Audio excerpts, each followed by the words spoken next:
Dear girls, periods டைமில் ரொம்ப பெயினாகவும் ரொம்ப ப்ளோட்டிங்காகவும் ரொம்ப ஸ்ட்ரெஸ்ஸாகவும் ஃபீல் பண்ணுறீங்களா? நான் சொல்கிற இந்த 5 ஃபுட்ஸை சாப்பிட்றாதீங்க. 1. எக்ஸஸாக சுகர் எடுத்துக்கிறது.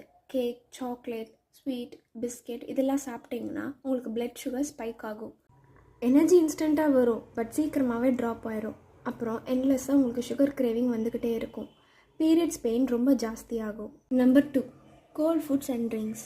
Ice cream, cold water, soft drinks இதெல்லாம் சாப்பிட்டா என்ன ஆகும் தெரியுமா? கோல்ட் ஃபுட்ஸ் நம்ம பாடியோட நேச்சுரல் வார்மை டிஸ்டர்ப் பண்ணும். யூட்ரஸ் மசில் டைட்டாக கான்ட்ராக்ட் ஆகும். Number 3. Junk foods and fried foods. Chips, pizza, pakoda, fast foods இதெல்லாம் சாப்பிட்டிங்கன்னா என்ன ஆகும் தெரியுமா? ஃப்ரைட் ஃபுட்ஸில் bad fats and refined oil இருக்கும். இது பாடியில் இன்ஃப்ளமேஷனை இன்க்ரீஸ் பண்ணும். இதனால் ப்ளோட்டிங் அண்ட் கேஸ் ஃபார்ம் ஆகும். நம்பர் 4. காஃபி, ஸ்ட்ராங் டீ இதெல்லாம் சாப்பிட்டா என்ன ஆகும் தெரியுமா? கஃபைன் நர்வஸ் சிஸ்டமை ஸ்டிமுலேட் பண்ணும். கார்டிசால் என்ற ஸ்ட்ரெஸ் ஹார்மோனை இன்க்ரீஸ் ஆகும்.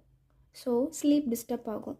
நம்பர் 5. எக்ஸஸாக சால்ட் எடுத்துக்கிறது. ஊறுகாய், இன்ஸ்டன்ட் நூடுல், பேக்கேஜ்டு ஃபுட் இதெல்லாம் சாப்பிட்டிங்கன்னா உங்கள் பாடியில் வாட்டர் ஹோல்டு பண்ணும். ஸோ ஃபேஸ், ஸ்டொமக், லெக்லலாம் ப்ளோட்டடாக ஃபீல் ஆகும்.